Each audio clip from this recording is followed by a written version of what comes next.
Lockdown के समय अभिनेता सोनू सूद के साथ कंधे से कंधा मिलाकर चंडीगढ़ की समाज सेवी निशी गोयल को मिला वाशिंगटन थाईलैंड में सम्मान। निशी ने बताया कि सोनू उनके बचपन के दोस्त हैं। उन्होंने ये भी बताया कि रेस्टोरेंट के जरिए ज़रूरतमंदों को खाना खिलाकर उन्होंने शुरुआत की थी। फिर कैंपेन की शुरुआत हुई। अब वह उत्तर प्रदेश तथा मध्य प्रदेश में महिलाओं के उत्थान में सक्रिय हैं। वहीं मुंबई में भी कई रेस्टोरेंट चला रही हैं। मैं चंडीगढ़ से हूँ। मेरे डैडी का नाम मिस्टर सुबोध कुमार गुप्ता था। वो यहाँ के एक मशहूर इंडस्ट्रियलिस्ट थे। बॉम्बे में मेरी शादी हुई। वहाँ मेरे काफ़ी सारे रेस्टोरेंट्स हैं। हॉस्पिटैलिटी इंडस्ट्री में हूँ। अलीबाग में रिजॉर्ट्स हैं। फिर पैंडेमिक में हमने काफ़ी काम किया, मैंने और सोनू सूद ने मिलके। We are like family friends. हमने पहले तो मील्स वगैरह बांटना शुरू किया, जो माइग्रेंट वर्कर्स थे उनके बच्चे थे। ऐसे 1200 मील से शुरू करके we did almost 80 lakh meals.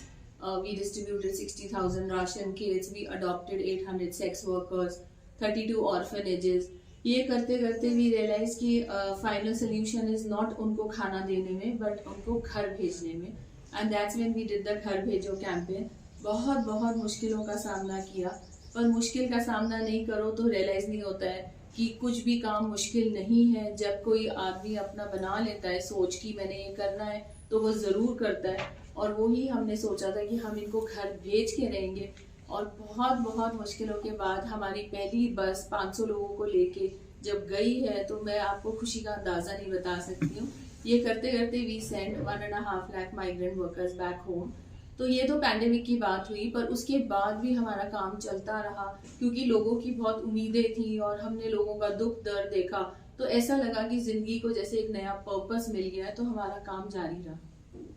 Ma'am अभी प्रेजेंटली जैसे अभी और अवार्ड से ऐसा नहीं कि मेरा कोई स्टेटस में चेंज हो रहा है या मेरे काम में कोई चेंज हो रहा है, but it is just a reassurance that I am on the right path and it just motivates me to do even better. तो ये अवार्ड मुझे एक्चुअली वुमेन एम्पावरमेंट के लिए मिला है। And this started when Twitter India asked me to be on their panel.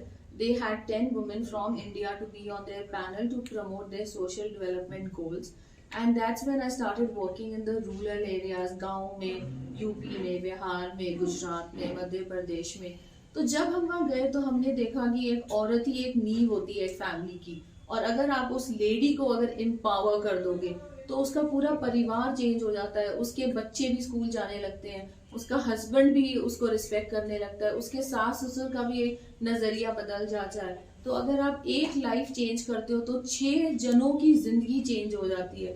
और इसी thought से हमने सोचा कि हम इन लेडीज को एम्पावर करेंगे। तो पहले हमने उन्हें पढ़ना लिखना सिखाया थोड़ा 6 महीने। फिर हमने उन सबको अलग अलग वोकेशनल ट्रेनिंग दिलवाई। फिर सबको स्विंग सेंटर, किसी को कुछ अलग अलग, किसी को दिया बत्ती, ऐसे सब करवाया। ऐसे करके we have covered 1 lakh women till now, जिनको हमने एम्पावर किया, जो आज अपने पैरों पे खड़ी हैं। इन पंजाब और ऑल ओवर इंडिया, जो अपने पैरों पे खड़ी हैं, जो आज अपने बच्चों का पालन पोषण खुद कर सकती हैं। तो when I did this women empowerment, so this obviously